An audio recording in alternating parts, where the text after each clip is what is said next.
will get started in just a second here. Again, forgive me, I have not done this before, so I am um, not sure how to see people's comments. I apologize, which is a bummer because I want to tell you that if you have questions, just to chime in, but I don't see how to do that. So, all right, well, we will go ahead and get started. It's 11 o'clock, so don't want to waste any of your time on Facebook. Oh, Sarah's texting me. I can't see her on Facebook, but she's here. Hi, Sarah. Thanks for texting me. All right, well then let's just get to it. I don't want to waste too much time of your Saturday afternoon or morning. I want you to have a great day. It's beautiful outside, so looking forward to a good day. So I just wanted to touch base on how COVID has changed some of the things in the buyer's market and just bring you up to speed on a few things. This is good for anybody who's been thinking about buying, who wants to buy, even if you're not ready to buy, just to kind of know where we're at. It's I'm glad you chimed in, so then that way you can learn a little bit more. So we'll just jump right into it. So I wanted to cover some of the differences of just home shopping in general and how that's changed since pre-COVID to now, and hopefully we'll get back to the norm as far as the process goes. But right now it's just kind of taking a few extra steps as we start to look at properties again. So before, when someone was ready to buy a home, they would look at homes online and then they'd probably go to an open house and check out, what's on the market, start getting a feel for layouts and neighborhoods and different things like that. Well, that has changed because now there's no open houses, which is really strange for me to like right now at 11 o'clock. I would be packing signs in my car. I'd be getting together flyers. I would be on my way to do an open house. And it's been so weird not doing that every weekend. But so that's a big change, is not being able to go to open houses. The other thing is that after somebody, would see some houses and they decide, okay, yeah, I'm really ready to buy a house, they would then get pre-approved. That's another thing that has changed. So now everybody has to be pre-approved up front before seeing any houses. So, okay, so let me backtrack. So we don't have any open houses, but you can still view property. There's a lot of protocols in place now that have changed with that. As far as seeing property, and one of them is being pre-approved, because sellers, with everything that's going on, sellers don't want just looky-loos or just anybody coming to the house. So they want to make sure whoever's looking at the property is pre-approved and is motivated and is a serious buyer. So that's a big thing. So if you have been thinking about buying a home and or you want to, getting pre-approved is the first step. If you need a recommendation to a lender, please message me, send me your contact information. I'll make sure you get in touch with some expert lenders and that can help you out with that. And I can also send you a list of the documents you're going to need to get pre-approved, so you can message me for that. The other thing that's different about showing homes right now is the getup, the gear, the mask, the gloves. So we have to be very safe when we show property these days, and I'm taking all precautions, safety first. So I'll kind of give you an idea of how this works. Once you have your pre-approval, at that point, then I can schedule showings. We schedule showings, we go to the house. This is another different thing. Only the decision makers can be there to see the house. So before, we'd have families come and, oh, I brought my mom, I want her to see the house, and great.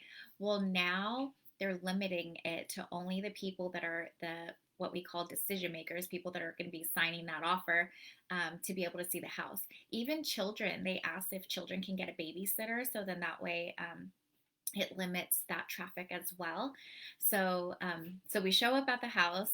Everybody puts on their masks, gets out of the car. We all stay 6 feet apart. And then I will go to the house, unlock it, go in. I'm wearing gloves, and I will open everything up. I open up all the doors to the rooms. any hallway closets, open the shower, cabinets. I'll pull out a couple drawers in the kitchen, open the sliding glass door. Basically, I try to make it so that way you don't have to touch anything in the property. You literally could just walk in and look. So I know that for some buyers, you want to feel. I mean, I'm one of those people. I want to open doors, I want to peek around and get a real feel for the house. So for me, if a buyer really would like to kind of do that, they could wear gloves, but we really encourage them not to touch anything. Okay, so then after the buyer looks, so I'm sorry, I go in, I open everything up, I come out, I'll stand to the side, wait in the driveway, wait outside, and then the buyers will come in, they look through the house, and then when they're done, they come out. I go back in, and then at that point, I'm going to sanitize everything. So I'm going to wipe down all the handles that I've touched. I'm going to wipe down the doorknobs, everything like that, counter, whatever I can do. And so that way I'm cleaning it up, not for the seller, but also for the next person who's coming to see the house. So we are just all about cleanliness, sanitizing, and safety. I forgot a big part of this. So the other thing we have to submit, sorry guys, first time doing this, so I'm all over the place. But the other thing that we have to submit with a pre-approval is an entry form, a disclosure stating that buyers know that there is a coronavirus, the risks of it, and the protocols that we have to take in order to go see property. And that's something we sign, the agents sign, the seller signs, so that way everybody across the board knows. And within those instructions talks about things like what I'm describing about we will wear masks, we will sanitize the property before, after showings, and maintain a very safe environment for everyone. So that is something a little bit different. So most people have gloves. If you don't, I'm sorry, masks. If you don't, I do have a few, and I also have booties and gloves. So I'm happy to provide those to you upon showing to make things easy. Going back to the pre-approval process. So that is something that has changed a little bit as well. Lender requirements have tightened up a little bit. I had a client that had a 640 credit score, which was fine for FHA, no problem. But then once COVID happened and the lender requirements started tightening up, they were no longer approved. I was like, oh man. So fortunately, though, we did find a lender that was able to work with their special situation, and we were able to get them pre-approved. But there's little surprises like that that have happened. So if you are pre-approved, or maybe you were pre-approved 6 months ago, but you just never bought a house and now you're thinking about buying now, you'll have to look at the scenario again and the situation and see where you're at, okay? Because that has gotten just a little bit tighter. Don't get discouraged though, because like I said, I have a lender that was able to work through those situations despite all the changes. So, but I just want to let you know that that is something to be aware of that we are working through, okay? I've got notes here because I don't want to forget to tell you anything. Okay, so once you find the home, so what's changed with COVID once you've found the home? Well, again, we're just limiting the visits to the house, and all visits are being done as safely as possible. So there's typically 3 times, or 2 times actually, that you'll go to the house after you've entered escrow. Okay, one of those times will be for the home inspection. The home inspector will get there, do an inspection on the home, and then he'll come and tell you what he's found in the home. So that has changed in the sense that the home inspector has to wear a mask. So he's protected, and he too has to sign one of those entry forms. So it's called a PEAD form, PEAD, and I don't have one handy, but it is an entry disclosure form. So he also has to be aware of the risk, and also promises to keep everything sanitized. And in that, it also states, if you're feeling any symptoms or if you've experienced anything, you must bring this to our attention, or even afterwards. So let's say you feel totally fine, but then a week later, you're not feeling so great, you need to disclose that. So that's really helpful. So the inspector will go in, and if you still want to meet with the inspector at the property, we can. You just have to wear masks and stay 6 feet apart, and we can go ahead and meet with them. But the other thing that people are opting to do is just to do FaceTime. And so the inspector can, after he finds everything, he can just pop on a FaceTime with us and go through what he's found. You have an opportunity to ask any questions, anything like that. So that's also very helpful, and a way that you don't have to physically be at the property when others are there. Um, the other um, the other times people want to go to the house is for things like taking measurements of the house, and then we also do a final walkthrough. So that's where you walk through the house one last time before we close escrow. So again, you're welcome to come through the house as long as you're wearing a mask and we're protected and we sanitize everything after we leave. But another option is that I can go to the house for you and just do a virtual showing. So just get my camera out on my phone, go through and take a look at everything. So basically, I'll be your hands at the property while you're on the video. That also goes for actually viewing property as well.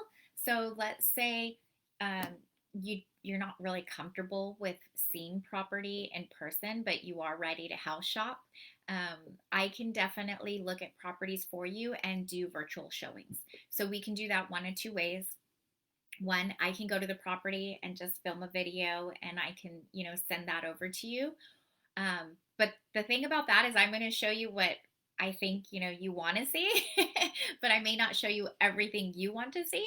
So we can always do FaceTime. And then that way you can say, hey, Bobby, go to the left. Oh, wait, can you go back to that other room? Whatever you may want to see. So I'm always happy to help you in that sense too. I think that's pretty much it for the actual physical part of the process. We're still implementing e-signatures, which we've always done in the past, or I have, and I'm continuing to do e-signatures. It's a secure website where I upload a form, put where you need to sign. We go over the form together online. Once you're comfortable with whatever it is you're signing, you electronically sign that. And how that works is that it is connected to your personal email that is designated to you. So husbands, wives, you can't share an email. You each need to have your own designated email for that. Meetings, I'm doing meetings on Zoom conference call with people, and it's really nice because I can share the screen with people. So when I'm like a buyer consultation, I like to go through the purchase contract sometimes and point out some of those big major things that we're going to be working through the transaction. So it's nice because I can not only see my client and talk to them, but I also can share my screen with them so we can look at exactly what we're talking about. So it's just kind of nice to do that. It's really strange in the beginning, but if you've been using Zoom for work, you kind of get comfortable as we go. It's definitely, I'm still like kind of weirded out on the thing, but I'm definitely getting more and more comfortable, just like this. And this is kind of odd too, because I'm so used to, talking with somebody, and I'm so bummed that I can't really see, like responses. I'm going to have to figure it out, but, because I would love to interact a little bit more with you.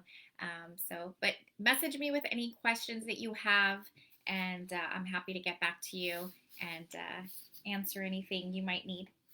Okay, so let's talk a little more about the market, which is, I'm sure, what all of you are really wondering. What about prices? Where are we headed? All that sort of thing. So I always thought, okay, once we get through this, we're going to bounce back. We have to, and looking at what all the economists are saying, they're saying the same thing. So you may have heard things like a V-shaped recovery or a Nike swoosh, which means, we're coming down, but then we're going to shoot back up. So, so far, what we're seeing, the economists are saying that summer is the new spring market. So, in spring, everybody starts getting the urge to home shop and get going. Well, that's kind of where we're headed. And I have a chart here that is showing. Um, this is Showing Time. It's a website that. Oops. So this is Showing Time, and it shows where we started out at the beginning of the year, and then how our showings dropped during COVID. But then now, oops, we're coming right back up here. So this blue line is actually 2019 and this orange line is 2020. And so you can see the trends from 2019 to 2020 were just about the same until COVID hit, and then we fell, but now showings are climbing back up. Now, this is a site that tracks when an agent enters a property, so you can tell that people are starting to look at properties again. So that is definitely coming back up. So the other thing right now is that buyers are really taking advantage of the low interest rates. Rates are crazy low. When were at 4%, I was like, whoa, this is amazing. And now they are 3.25. So this is a chart of interest rates over the years and how they've come down. So it's real interesting. I don't know if you saw my Instagram post the other day, but I said, out of curiosity, ask your grandparents and your parents what their interest rate was on their home. And I know prices were lower during those times, but this is also a question I've asked, some of our parents is, did it feel like prices were high at that point too? And it's all relative. They said compared to, what the income was at that time and the home prices, it did feel like a lot of money, just like it does now. Houses are not cheap, but they are a great investment. So anyways, as far as prices go, I don't have a crystal ball, so I cannot tell you what's going to happen in the next 4 to 5 months, but I can tell you what the economists are saying, and I can tell you what I've been experiencing. The economists say that prices are going to hold stable. We're not going to see any sort of, falling, crashing market. And I can attest to that because I haven't seen that happen throughout COVID. I am seeing sellers negotiate a little bit more because there are sellers that have to sell for whatever reason. Maybe, they're building a house, have a house being built out of state and they have to move to that new house, or they need the money to pay for that house. Maybe you just have somebody that's just ready to downsize, and just wants to get out, has a job transfer, who knows. So those sellers that are ready to sell and motivated to sell, they may negotiate with you a little bit more. They're not going to just give you the house for free, but they are willing to negotiate. But I am still seeing a lot of sellers hold their place. They have their minds set on a price and they're holding to it. And so the other thing that's happening too is that there's not a lot of inventory out there right now. I don't know if you've been looking at houses for a while, you may be able to see that there's not as many as there was before. If you're just starting now to look, this might be a little new for you, but inventory is really, really low. So what happens when inventory is low? Buyers, are jumping on a house as soon as something good comes along. And then they end up competing. And when you have to compete, you have to bid and bid up. So that also contributes to prices holding. So as much as, I know that you may be hoping that prices are going to fall and crash, we don't see that happening. But I am seeing sellers starting to negotiate a little bit more. Okay. Also, as far as competition goes, I know, it may be a little, if I have to compete, how am I, I'm an FHA offer. How am I going to get my offer accepted if I'm having to compete? Don't worry about that. You never know the whole situation. You don't know what you're up against, but I can also tell you that personal experience, I have a client that we're going to close escrow next week, and we were up against 6 other offers. She was an FHA, and we used some strategies and tactics that ultimately got her offer accepted. And the agent told me, look, it was, such and such things that we did. And, we did have a conventional offer that was, just really competitive with yours. But, the family decided to go with you because of some of the out of the box thinking we did. So don't get discouraged if you're FHA. There's still opportunities out there for you. And I'm happy to talk more in depth as far as that goes in different local markets. As you know, I'm working Orange County, San Gabriel Valley, Inland Empire. So, sometimes the markets vary a little bit. And I'm happy to talk to you about that. Okay. Message me with your info. So, I just want to go over just a couple other facts for you. It's about 11:20, and I don't want to keep you too long. It's a beautiful day outside. You got to get out there.